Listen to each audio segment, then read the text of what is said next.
அனைவருக்கும் வணக்கம். இப்போ இந்த வீடியோவில் நம்ம பார்க்க போகிறது 7th ஸ்டாண்டர்ட் தமிழில் 2வது இயல் பார்க்க போகிறோம். ஆல்ரெடி முதல் இயல் பார்த்தாச்சு. இப்போ பார்க்க போகிறது 2வது இயல். ரொம்ப ரொம்ப முக்கியமான இயல் இந்த இயல். இதிலிருந்து நம்ம கண்டிப்பாக ஒரு 2 இல்லை 3 கொஸ்டின் நம்ம கொஸ்டினில் கன்ஃபார்மாக இருக்கும். அதனால நம்ம இதை ரொம்ப கேர்ஃபுல்லாக படிக்கணும். முதல் பாடம் காடு. காட்டின் வளமே நாட்டின் வளம் என்று அறிஞர்கள் கூறுகின்றனர். கார்த்திகை தீபமென காடெல்லாம் பூத்திருக்கும் என கூறியவர் சுரதா. சொல்லும் பொருளும்: ஈன்று தந்து, கொம்பு கிளை, அதிமதுரம் மிகுந்த சுவை, களித்திட மகிழ்ந்திட, நற்சரவம் விடமுள்ள பாம்பு, விடுதி தங்கும் இடம். இதுல நற்சரவம் ஒரு டைம் கொஸ்டின்ல கேட்டிருக்காங்க. சுரதாவின் இயற்பெயர் ராஜகோபாலன். ராஜகோபாலன் பாரதிதாசனின் மீது மிகுந்த பற்று கொண்டவர்.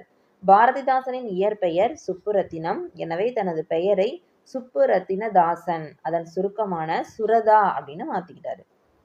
சுரதா உவமைகளை பயன்படுத்தி கவிதை எழுதுவதில் வல்லவர். சுரதா உவமை கவிஞர் என்று அழைப்பர். இதுவும் ஒரு கொஸ்டின்ல கேட்டிருந்தாங்க. சுரதா உவமை கவிஞர். அமுதும் தேனும், தேன்மலை, துறைமுகம் உள்ளிட்ட பல நூல்களை சுரதா இயற்றியுள்ளார். சுரதா எழுதிய நூல்கள் நமக்கு பொருத்துகளை கேட்பாங்க. கிளியின் மொழி போன்ற இனிய சொற்களை பேசும் பெண்ணை நோக்கி கூறுவதாக இனிய சந்தத்தில் பாடப்படும் இசை பாடல் வகை கிளி கண்ணி.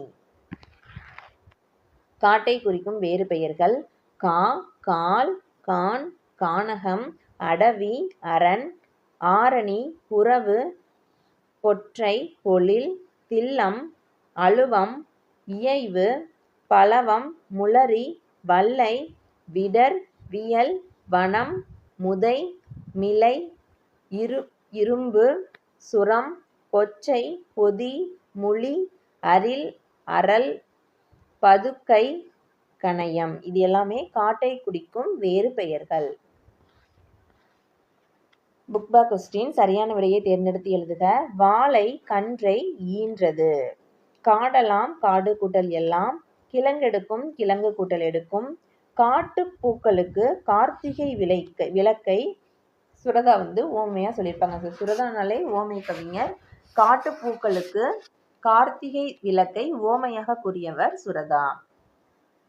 நெஞ்சில் உரமும் இன்றி, நேர்மை திறமும் இன்றி, வஞ்சனை சொல்வாரேடி கிளியே அப்படின்னு பாடியவர் பாரதியார். அதுக்கப்புறம் நமக்கு மோனை, எதுகை, இயைபு அப்படின்னா என்னன்னு தெரியணும். மோனை அப்படின்றது செய்யுளில் அடியில் அல்லது சீரில் உள்ள சொற்களின் முதல் எழுத்து ஒன்று போல் வருவது மோனை. அதிலேயே இரண்டாம் எழுத்து ஒன்று போல் வருவது எதுகை. இயைபு என்பது செய்யுளில் ஒவ்வொரு அடியிலும் உள்ள இறுதி சீரோ எழுத்தோ ஒன்று போல் வருவது இயைபு.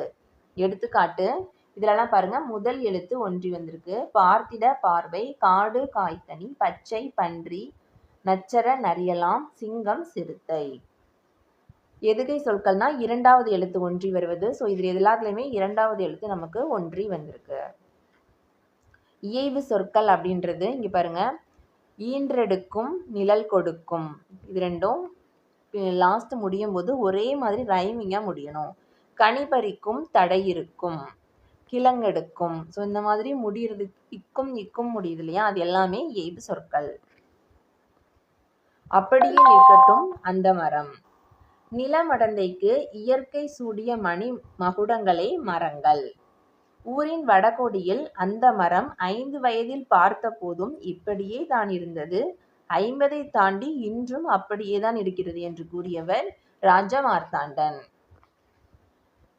சொல்லும் பொருளும்: பரவசம், மகிழ்ச்சி பெருக்கு, துஷ்டி கேட்டல், துக்கம் விசாரித்தல்.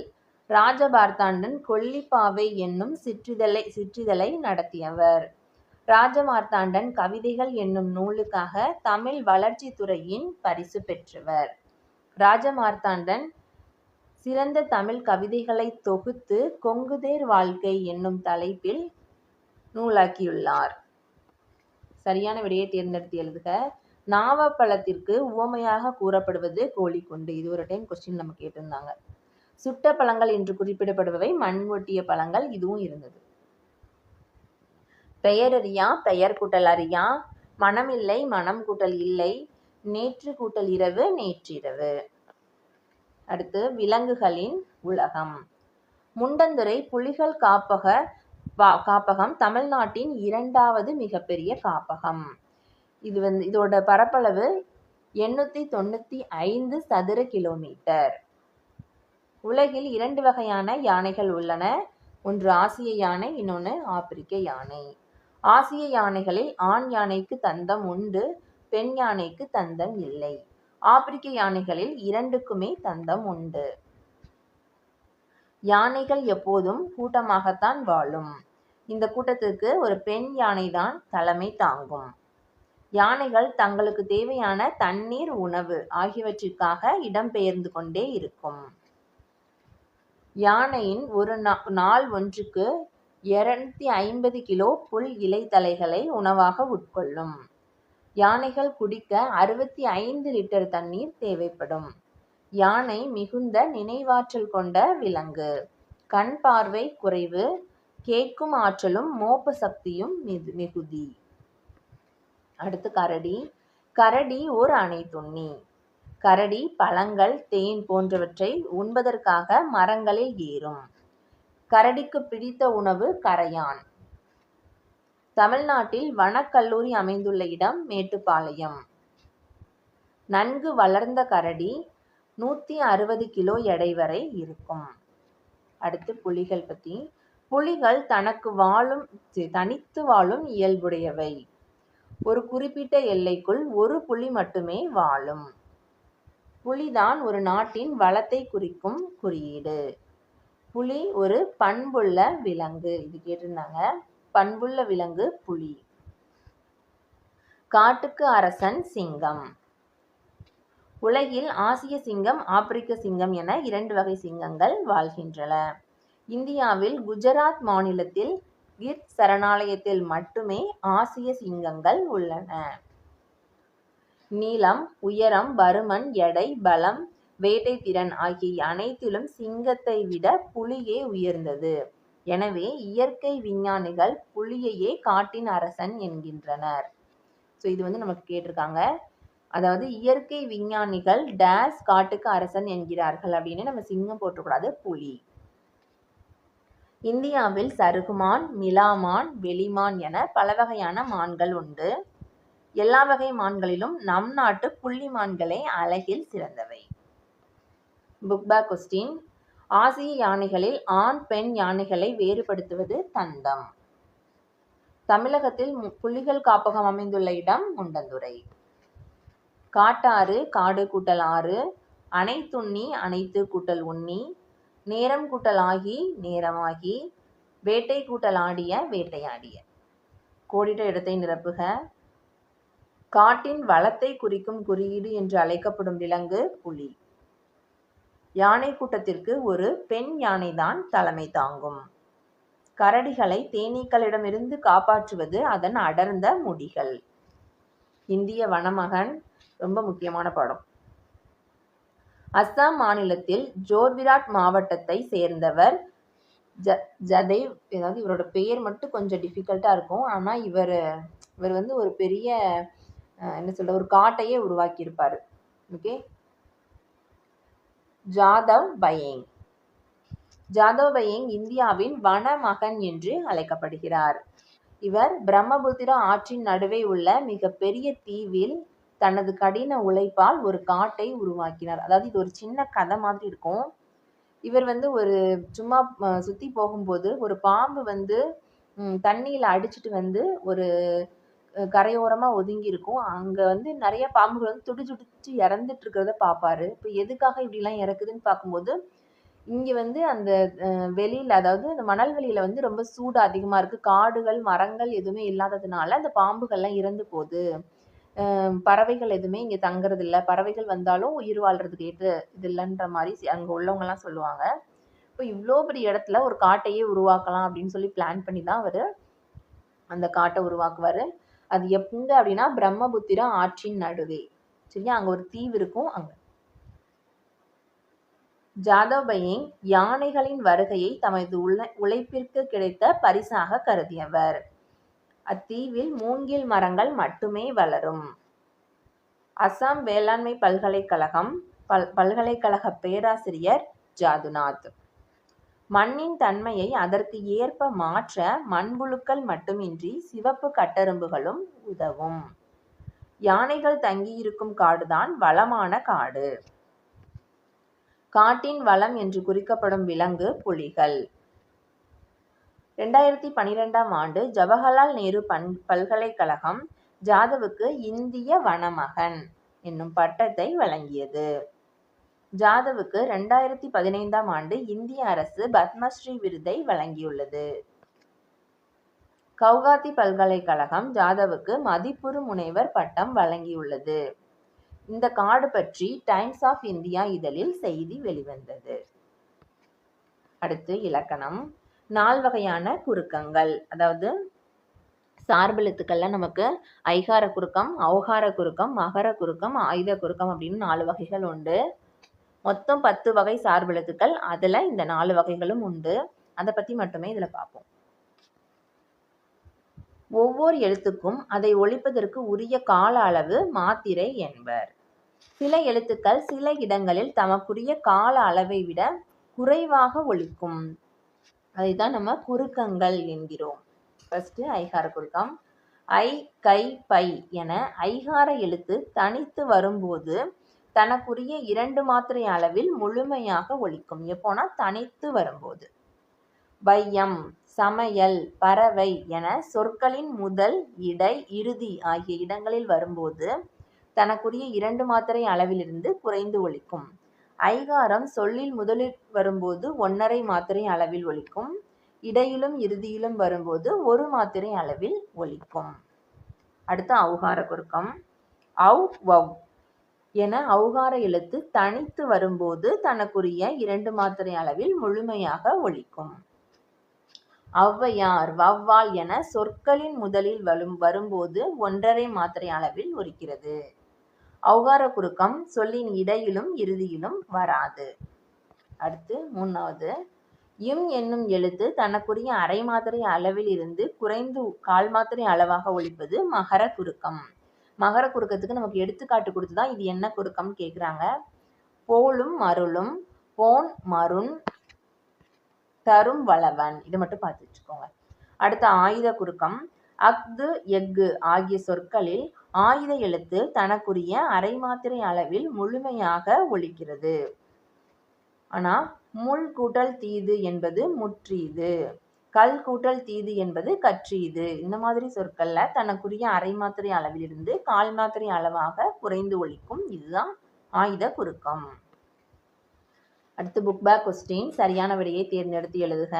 வேட்கை என்னும் சொல்லில் ஐகாரம் பெறும் மாத்திரையின் அளவு. வேட்கை அப்படின்றது இறுதியில ஐ வருது, கரெக்டா? ஸோ இடையிலும் இறுதியிலும் வரும்போது 1 மாத்திரை அளவில் ஒலிக்கும் ஐகார குறுக்கம் அப்படின்னு நம்ம பார்த்தோம். ஸோ 1. சொல்லின் முதலில் மட்டுமே வருவது ஔகார குறுக்கம். ஐகார குறுக்கம் பெறும் மாத்திரை நான் உங்களுக்காக கொடுத்துருக்கேன். முதல்ல வரும்போது 1½ மாத்திரை, இடையில வரும்போது 1 மாத்திரை, கடைசியில வரும்போதும் 1 மாத்திரை. தனித்து, இப்ப ஐ அப்படின்ற எழுத்து தனித்து வரும்போது 2 மாத்திரை. சரியா? அடுத்து பால் 5 வகைப்படும். ஆண்பால், பெண்பால், பலர்பால், ஒன்றன்பால், பலவின்பால். இதுல அக்ரிணை பால்கள்னு பார்க்கும்போது ஒன்றன்பால், பலவின்பால். உயர்திணை பால்கள் ஆண்பால், பெண்பால், பலர்பால். ஒன்றை குறிப்பது ஒன்றன்பால், அதாவது அக்ரிணையில ஒன்றை குறிப்பது கல், பசு. ஒன்றுக்கு மேற்பட்டவற்றை குறிப்பது பலவின்பால் அக்ரிணையில. ஓகே, மண்கள், புழுக்கள், பசுக்கள் அது மாதிரி. ஒரு ஆணை குறிப்பது ஆண்பால், மாணவன், செல்வன், இல்ல ஒரு பேரு எதுனாலும். ஒரு பெண்ணை குறிப்பது பெண்பால், ஆதினி, மாணவி. ஒன்றுக்கு மேற்பட்டவர்களை குறிப்பது பலர்பால். இதுலலாம் உயர்திணையில ஒன்றுக்கு மேற்பட்டவர்களை, மாணவர்கள், மக்கள் அது மாதிரி குறிப்பது பலர்பால். எதிர்பாலுக்குரிய பெயர்கள் மகளிர், ஆடவர், அரசன், அரசி, பெண், ஆண், மாணவன், மாணவி, சிறுவன், சிறுமி, தோழி, தோழன். அப்புறம் நம்ம இந்த 5 வகையான பால்கள் பார்த்தோம் இல்லையா? அந்த 5 பால்களையும் எந்த மாதிரி மிஸ்டேக் இருந்தால் இப்படி கரெக்ட் பண்ணணும். கண்ணகி சிலம்பு அணிந்தான். ஸோ இது வந்து பெண், அப்போ அணிந்தாள். கோவலன் வரும்போது நமக்கு போனான் அப்படின்னு ஆண்பால்ல வரணும். அரசர்கள் அப்படின்றது பலர்பால், அப்போ செய்தனர் அப்படின்னு வரணும். செய்தார் அப்படின்றது நம்ம ஒருத்தரை குறிக்கிறதுக்கு வரணும். பசு கன்றை ஈன்றன. ஈன்றன அப்படின்னா அது பலர்பால், அதாவது பலவின் பால்ல வரும். சரியா? அதாவது அக்ரிணையிலேயே அது ஒன்றுக்கும் மேற்பட்ட பொருள் அப்படின்னு பார்க்கும்போது நமக்கு பலவின் பால்ல வரும். அப்போ இது ஒன்றே ஒன்றுதான், அப்ப ஈன்றது. மேகங்கள் சூழ்ந்து கொண்டது. கொண்டது வரக்கூடாது. மேகங்கள் அப்படின்றது பன்மை, அப்ப கொண்டன.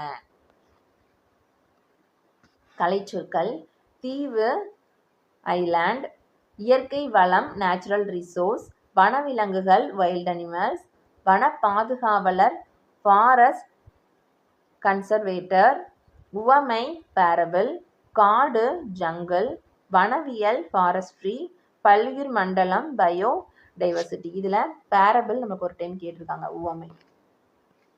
திருக்குறள்: அணுவை துளைத்து ஏழ் கடலை புகட்டி குறுக தரித்த குறள் அப்படின்னு திருக்குறளோட பெருமையை சொன்னவர் ஔவையார். ஒருவர் தன் நெஞ்சில் பொறாமை இல்லாத குணத்தையே ஒழுக்க நெறியாக கொண்டு வாழ வேண்டும். இதெல்லாம் நம்மளோட ஒரு திருக்குறள்ல உள்ள பொருள். ஓகேவா? அதுல நமக்கு கொஸ்டினா கேட்கக்கூடியது எது அப்படின்னு பார்த்து உங்களுக்கு நான் கொடுத்துருக்கேன். வாய்மை எனப்படுவது மற்றவர்களுக்கு ஒரு தீங்கும் தராத சொற்களை சொல்லுதல். ஒருவர் தன் நெஞ்சறிய பொய் கூறினால் அவன் நெஞ்சமே அவனை வருத்தும்.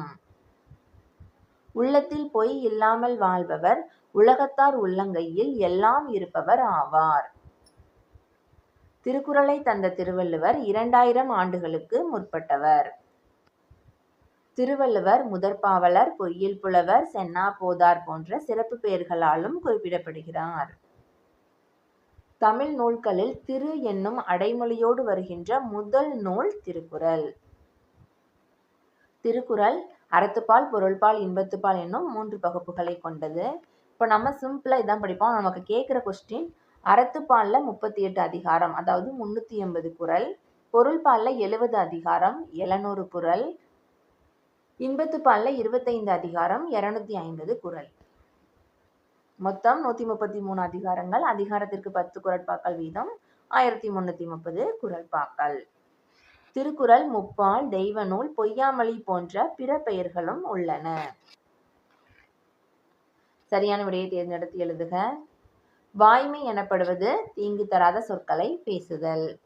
டேஸ் செல்வம் சான்றோர்களால் ஆராயப்படும் பொறாமை உள்ளவனின் செல்வம். பொருள் செல்வம், பொருள் கூட்டல் செல்வம், யாதெனின் யாது கூட்டல் எனின், தன் கூட்டல் நெஞ்சு தன்னெஞ்சு, தீது கூட்டல் உண்டோ தீதுண்டோ. ஓகேவா? ஸோ நம்ம இப்போ 7வது பாடத்தில் உள்ள 2வது இயல் லைன் பை லைன் கொஸ்டின்ஸ் பார்த்துட்டோம். கொஞ்சம் நல்லா படிச்சுட்டு இதுக்கு கண்டிப்பாக டெஸ்ட் போட்டு பாருங்கள். இதுலேருந்து நிறைய டைம் நிறைய கொஸ்டின்ஸ் நமக்கு கேட்டிருக்காங்க. ஓகே, இந்த வீடியோ ரொம்பவே யூஸ்ஃபுல்லாக இருந்திருக்கும்னு நினைக்கிறேன். நெக்ஸ்ட் வீடியோவில் 7ஆம் வகுப்பு 3வது இயல் பார்க்கலாம். ஓகேவா? Thank you.